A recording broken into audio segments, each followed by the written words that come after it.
Broadcasting from the business capital of the world, this is the Podcast Business News Network.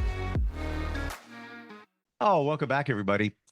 If you find yourself kind of stuck, not moving life forward, you're probably, and I mean this with much respect, probably doing it to yourself. And you don't even know that you're doing it. Like they say, so-and-so can't even get out of their own way. That's actually true in many regards. And a lot of it is because of our limiting beliefs. Things that we believe instilled many, many years ago could be holding us back. We're going to talk about that today. And she's somebody that helps people with that and so much more as an intimacy coach. Great to have her back. Elaine Miles is joining us once again. How you doing today? I'm good. Thanks, Steve. And you? Very well. Very well. This whole thing, limiting beliefs, my gosh, when you figure out what it is and you can truly identify what some of your limiting beliefs are, what Right. an eye opener, what a game changer in your life, right? Yes, self-awareness is a huge game changer. And are you going to just go through life basically sleepwalking, or are you going to take the reins of your life and examine what it is that goes through your mind and how it might be keeping you from moving forward and actually feeling more alive? And so these limiting beliefs, they trigger failure before it even happens, because they do this by, we tell ourselves certain things and then we cancel out any possibility of making certain decisions and changes. So there's 10 of them I have here. Mm. Uh, and the first one is the one that says a person who promises to make a change, but they really haven't thought about it. It's kind of the old talk is cheap. They just want to end an argument. So they make a promise about changing a certain, you know, uh, yeah, something or other. It can be getting help for something, but have they made the phone calls? Have they thought about who they're going to go to for help? Or are they just, wanting to end an unpleasant situation? So this triggers, we have like this overconfidence in ourselves that we can do it, but we haven't even, seriously thought about how. So the next one is, if I can change, inauthentic. And I've experienced this a lot with men where they dress a certain way, they wear their hair a certain way, they might wear the same jacket every winter, and they feel as though this is identifies them. And and Mm. they may want to stop watching football, but then they get concerned about, well, that's their identity. They're a football fan, or Mm. they may want to stop drinking, but they get beers with the guys, and so that wouldn't be them if they did that. And Interesting. so this can trigger stubbornness. We get, we don't, but because we don't realize that we're not changing who we are deep down inside. We're just changing some things for the fun of it, maybe, or because we've lost interest in something. It doesn't change who we fundamentally are, though. How do you dig down deep and realize that? For example, and by the way, I just changed my winter jacket, just bought one, so I'm not doing that.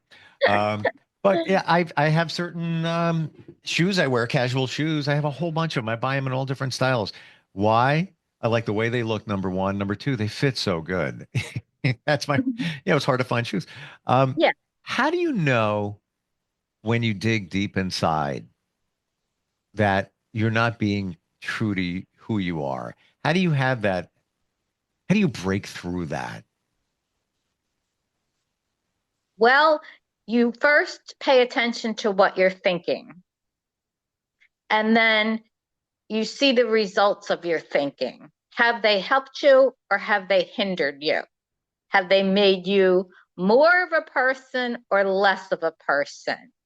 Do you feel more engaged in life, or are your thoughts making you feel? Some of these thoughts can make you feel more stubborn, more isolated, more confused. So when you're having thoughts that are leading to those kinds of results, Hmm. that's when you know that they're not in your best interest, and that maybe, you can change the thought, and you can change the thought. You can always change the thought. But you have to first notice how the thought is affecting you. And is it keeping you from having a better relationship, from doing something that's going to, like, for example, there's another one, I won't get tired. Well, you're on a dating site and she lives 100 miles away, but you're gung ho. Oh, this is going to be great. And then you set out to meet for coffee and you make that 50-mile drive, and or you realize you promise to work overtime and you're there and you're like, oh, like, you're not tired when you have the initial thought. But then if you really think about it, does that make sense to date someone or get in a relationship with 100 miles away? Or do you just say good luck, or just not even engage at all? That's a So, great, that's a good yeah. one. And I have that conversation with friends, one in particular, and he'll drive, it could be 100 miles. Hmm. Like his the radius in Yeah. each app is like wide open. I'm like, what? Why are you doing that? He Right. goes, he's like, well, she's beautiful. Yeah, yeah. I'm Yes. like, okay, but let's be real. How are you going to have any kind of a relationship Right. where you're driving that far? Where's the fun in that? He goes, well, you could stay over on the weekend. I'm like, what about events that come up? Hey, you want to go? This is pop. Do you want to come? Can you come by me? I know exactly what you're saying. And again, it's because, what is the plan? Take the time to see the bigger picture. Right. Oh, she might be attractive, and maybe you only want to see her once a year or twice a year. But if you're on a dating site, chances are you want a steady relationship where you're going to see someone regularly. And Totally. that and that leads into the next thing. I understand the requirements. Well, maybe you're looking for something, you want to fall in love again. You want to maybe even get married. And you respond to someone, or you begin to pursue someone who clearly states they want something casual, not something heavy, an attraction, do things together. And so there you go. And then, why are you even pursuing that? Her requirements are right there and you understand them, but for some reason, you're going to just overlook them because you have your agenda, and maybe that's going to sway her. Mm-hmm. Totally. So You have to yeah. be on the same page, but I believe that you also need to have a conversation with yourself. Like, what am I looking for? Right. What if, Well, there you go. Yeah. Before you put that profile up, you really get clear on what kind of boundaries do you want. Right. and you know what? I got to share because I think it's kind of funny. My friend, many times, he'll do a FaceTime, a video, and he's like, "Yeah, she's very pretty. Things. Yeah, looks it's looking good, but I don't know if she's real though. How do I know if she's actually real?" I'm like, well, maybe if she lived 25 or less miles away, you could meet sooner than later and not waste any time. Uh, Exactly. yeah. I would not suggest doing any kind of video chatting Really? in any dating situation. No, you correspond a few times on the app, and then you meet for a coffee. Yeah, I think that's the best way, because, like you said, there are many fake profiles out there, and why waste time? You know? I Uh, guess you want to get a feel for the person with the video, but in But my you don't know if experience, like you said, you don't know if that's real, and what kind of a feel can you get when you're not sensing their energy, as we talked a lot about, agreed. Yep. you know? Maybe they have body odor. Maybe they Well, have bad breath, or whatever. maybe they have a nice appearance on the video camera, but you're only seeing from the neck up. And some would say, I want to at least get an idea for that before I waste my time driving there. But then again, if you're It's only not real. driving 20 minutes, Yeah. big difference than driving, an hour and change with somebody that's 100 miles away. Yeah, we have to talk, we have to really get in our heads. What are we looking for? Right. That's what we have to do. Mm, Yeah. So the next one is it has to be perfect. You mm, know, uh, that this believe in perfection. That if there's any kind of a snag, okay, at that's just not what I'm in for. I want everything to go well. And then we, walk away when we hit a snag and we give up. And this can trigger hopelessness because we have the bar set too high. Our expectations are just unrealistic if we're looking for perfection in this world. I just finished writing my book. If I were a perfectionist, there were many times along the way where I said, well, I could have said, I'm not a good enough writer for a book. But, and once in a while I would get an insecure thought. And then, I'd have to just reassure myself that it didn't have to be a perfect book, that there was still a lot of good substance to share. And, so give yourself a pep talk when you're having mm. these thoughts. That's important too, to be. Where does that come from? Let's go to the origin of our perfectionism because I rode that train for decades. I'm not Um, that anymore. Uh, mhm. from even my teens. Well, I guess that could be a combination of the environment you grew up with, and yeah. So we all are a product of the programs that we grew up with, and it's just a matter of uh, taking the time to sort them out and see if they still work for us and see how they're still driving our lives and and maybe and now we're adults, we don't have to think the way we did as a child or our parents told us to think. So it's a really a matter of being mature, self-awareness. Not everyone wants to do it because it it isn't, but it's worth the growth process. Uh, but people, get defined in certain aspects and feel like change is scary because they don't want to deal with friends and what their reactions are going to be and that kind of a thing. But who's living nearby, you or them? Right. That's what it comes down to. Then there's the statement, it's not fair, as if, Mm, life is, we feel cheated. And that comes with, comparing ourselves to others and assuming we know what's really going on in their lives as if we know they're happier or not. And we can never know that. So it's useless to make comparisons. And but we can, if we get stuck in this kind of victim mentality, that can cause us to feel resentful. And to get out of that, you need to really take stock and be thankful for, everything. And then you begin to shift your focus to a more, one of appreciation. And then you begin to notice, once you begin to shift that focus to appreciation, you will see and feel things to appreciate because you're now changing the software, you know? mm. The other one that's common is I think this is common for men that more than women. I don't know. I can do it on my own. It's this kind of foolish pride that that we are, we're we don't need to rely on other people, and that really, in fact, when we make changes, it has a lot to do with other people and who we talk to, and how and the advice we could seek out.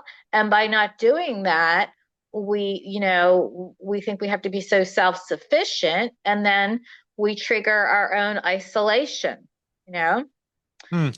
Do you feel that the it's not fair is Yeah. somebody not taking responsibility for their situation? They're just pushing it off on somebody else. Well, look, there's a lot of things to be uh, a victim of. I mean, there's a lot of things that can happen to a person, but that doesn't mean they have to own the victim mentality. You Mhm. might be a victim of a scam, you might be a victim of betrayal, but always there's a silver lining. Always there's room for growth. All life experiences are are designed for personal growth. So if you want to look at them and say, poor me, or if you want to look at them and say, huh, the next partner I have, now I think I'm going to be a little more clued in. Uh, or, the next time I open an email, I'm not Mm, going to open it when I first get up in the morning and sign a contract. right. So we have to take these things in stride. No matter what happens in our life, we have to move on and gain strength from having, managed whatever it is that we were faced with. Do you think it's good to look at those situations as a Of learning course. experience? Yeah, everything is an opportunity for growth. Yeah. Everything in life is our opportunities for growth. Yeah. And I know it stings sometimes and it can hurt, if you are hurt. But to Yeah. say, all right, that wasn't pleasant, whether Right. it's something that went on for years or whatever it was, but to look Mhm. back and say, I'll never do that again. Now I'm wiser. I'll pick up on the signs, maybe, depending on the situation, and not putting the rose-colored glasses on and just, No, letting it definitely go. you give yourself time. Time is needed to process, depending on the loss, depending on the situation. You really need to be gentle with yourself. You don't shrug it off like it was no big deal. I'm not advocating that. I am saying give yourself, process the hurt, feel the feelings. Because if you don't take the time, you will get stuck in victim mode. And you will be complaining about this betrayal 20 years ago and still not be in a relationship because you don't want to be betrayed again. So definitely, if you need to go to a professional just to talk about it, if you need to exercise more or whatever it is that, helps you through these feelings, but don't ignore the feelings. No, that Mm. that's the worst thing. And unfortunately, that's exactly what we tend to do. Ignore the feelings and distract ourselves with football or with a movie or with something. There's always something to distract ourselves with. And that's the problem, that we go Mm. for distraction rather than what's really happening within our minds. Or like they say, feel the feeling. We don't want to. We kind of let it go. I don't want to deal with it. Oh, Um, right. It's or, not pleasant to feel some of these feelings, but we have to, remember that they're not going to last forever. And then there's a lot of self-help books and YouTube that can really support you in managing difficult feelings. So you don't have to Mm. do it alone. You can reach out to the community at large. That's what I do. That's what I've always done. I raised myself, and I did it with books and wisdom and yeah, that's how I learned everything in life, is through learning it on my own and then making mistakes and then not beating myself up for them, because I've always been like a child, kind of like, and oh, what's the worst that can happen? And then I'll go for it. And if it doesn't work out, okay, well, I'm Mm. not in jail. I'm not, I didn't ruin anybody's life. Yep. Yeah, I'll have to take a few punches, but I knew that was a possibility. It takes time. We have to set Yeah, that aside for sure. ourselves. This And is we have not, to be gentle. Yeah. yes, this is not oh, I'm just going to go, read something and things are going to be magically better. No, it's a process and takes time. But wow, isn't it amazing, Elaine, when you feel that you know you, like you get to that Yeah. point in life where I know what I need, I know what I want. I'm not accepting that. I am worthy. That doesn't support me, so I'm pushing that over to the side in a nice way. Just Right. it's Right. such You a know, it makes kind of life cool. a lot easier. Yeah, life can be really hard, or life can flow in a more gentler way when you tease out the things and find out, like you said, who you really are. Mm, yeah. Sometimes it takes more than half your life to figure that out sometimes. We're always learning new things, right? And that's what being alive is all about. I mean, I'm 64 and I just became a writer. Good for you. And like, what's going to be my next thing? Well, there's going to be a next thing. It's not, there has to be because that's life. So maybe I'll start being a guest appearance, make guest appearances to talk about my book. Or maybe I'll go back and do more intimacy coaching and get more involved with sex surrogacy. That's another avenue. There's a need for that. I'm just going to say that there is even, 2024, people don't open up about intimacy, challenges, navigating all of that. I definitely feel there's a lack of that in our world. For sure. And, and there's a lot of confusion about men and women with, all these different things being plastered on the media Yeah. about men taking a real hit at this time. So I hear because I don't watch it, but I have heard that, there's a lot of bashing and Yeah.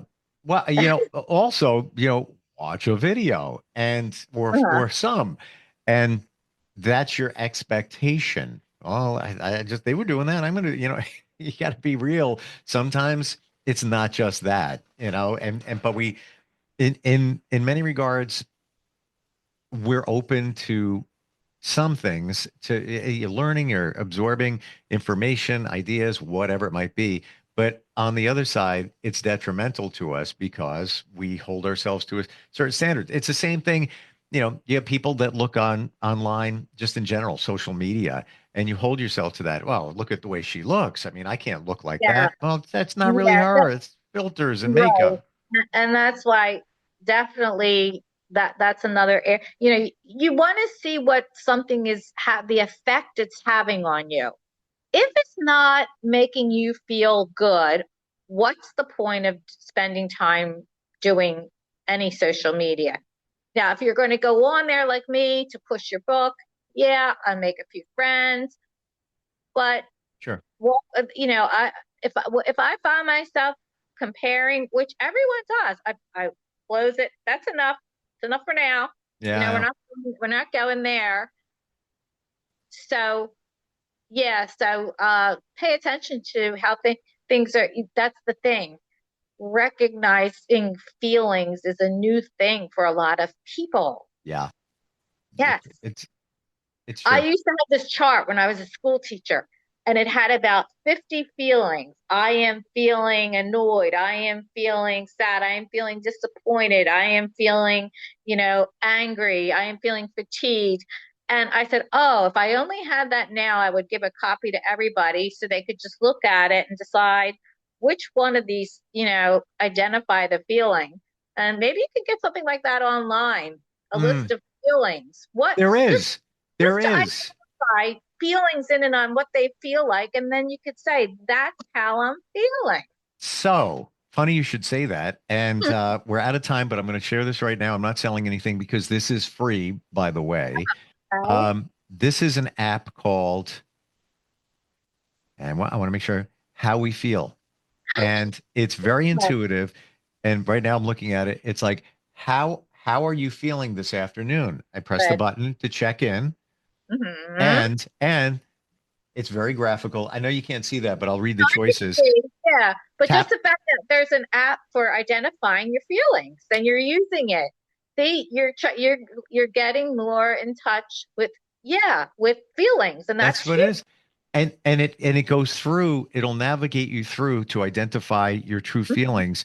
But the cool part about it is then it shows you how to deal with it. It shows you trends. Well, last week you were feeling more this way. Now you're feeling more this way.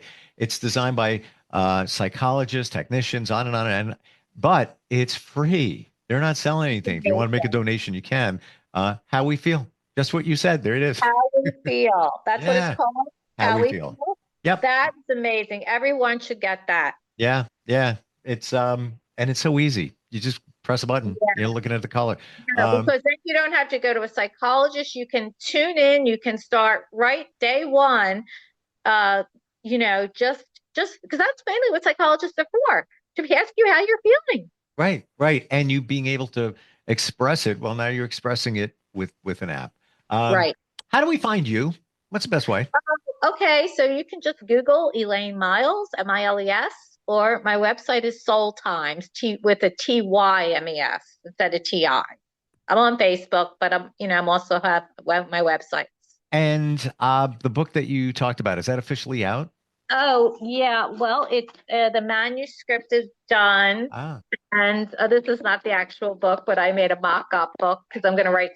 Okay, so anyway, yeah, I finished the manuscript yesterday on Christmas Day, and now the publisher will have it, and so we'll see how long. It's called Raising Elaine, and it's from very, very interesting.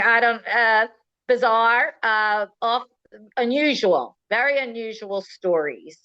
But also kind of like really, really deep. Wow. Not really deep to read, but really deep for a person to have lived through. Well, it's my belief that we all have a story, and then we learn from other stories. I love hearing stories, what people, dealt with. Daily Ohm has daily prompts. And that's how I started. I signed up for a course with daily prompts just to write. Wow. And I would suggest that just, once in a while, if you want, get your feelings on paper. Yeah. Gotta get them out there. Thank you so much for being here today.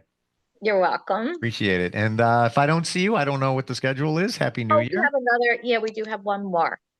Before New Year? Oh, no, not before New Year's. Happy New Year. Happy New Year. Okay. All right. We'll talk soon. Thanks again. Take care.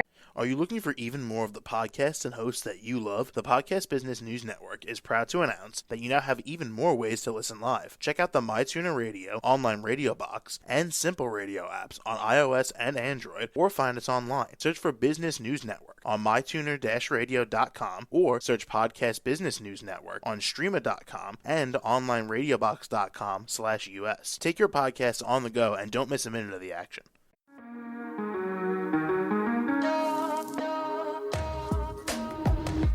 Broadcasting from the business capital of the world, this is the Podcast Business News Network. For nearly 2,000 severely injured veterans, everyday life has become filled with barriers. Day-to-day simple tasks can become pretty daunting. I have to carry my chair up 2 flights of steps or have somebody do it for me. What scares me the most is just the falling. When I'm struggling with my house, I think, to have that one great barrier just knocked down, it's crucial.